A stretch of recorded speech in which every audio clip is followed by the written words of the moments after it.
দিন এই সূর্য আমাদের খুব কাছে চলে আসবে, 1 বিঘা 1 হাত আমাদের মাথার কাছে চলে আসবে। এত পরিমাণে ঘাম শরীর থেকে ঝরবে, ঘামে মানুষ হাবুডুবু খাইতে থাকবে।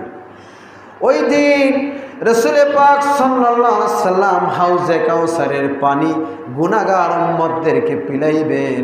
এমনকি আল্লাহ রাব্বুল আলামিন রহমত করবেন 7 ধরনের মানুষদেরকে।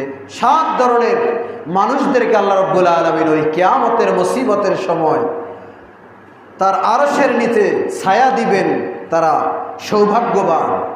তার মধ্যে একজন ব্যক্তি হচ্ছে মসজিদের সাথে যার সম্পর্ক, মসজিদের সাথে যার মনটা লেগে আছে, মসজিদে নামাজের আজান হলে মসজিদে চলে আসে, আবার যখন মসজিদ থেকে বের হয় আবার মনের মধ্যে নিয়াত থাকে আবার পরবর্তী ওয়াক্ত নামাজের জন্য এই ঘরে আসতে হবে।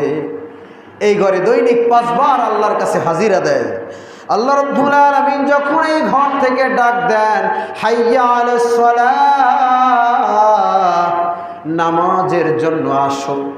আমরা তো দেখি মুয়াজ্জিন আমাদেরকে ডাকে, নামাজের জন্য আসো। মূলত মুয়াজ্জিন ডাকে না, বরং আল্লাহ রাব্বুল আলামিনের কথাগুলো মুয়াজ্জিন মাইকের মাধ্যমে আমাদের কানে পৌঁছিয়ে দেয়। মূলত এই ডাক আল্লাহ আমাদেরকে দাওয়াত দিচ্ছেন, তোমরা নামাজ পড়তে আসো, নামাজের জন্য আসো। আবার যদি আমরা প্রশ্ন করি, ও মুয়াজ্জিন চিল্লাও কেন, নামাজের জন্য আসলে কি হবে?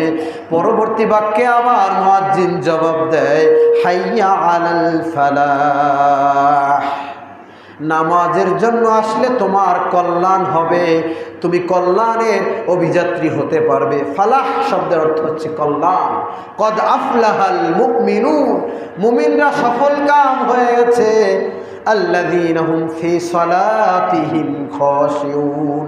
সূরা মুমিনুনে আল্লাহ এখানে বলেছেন, যারা তাদের নামাজের ব্যাপারে আল্লাহকে ভয় করে, নামাজের ব্যাপারে আল্লাহর সামনে দাঁড়ায় খুশু খুদু সহকারে নামাজ আদায় করে, ভয় নিয়ে আল্লাহকে হাজির নাজির জেনে নামাজ আদায় করে।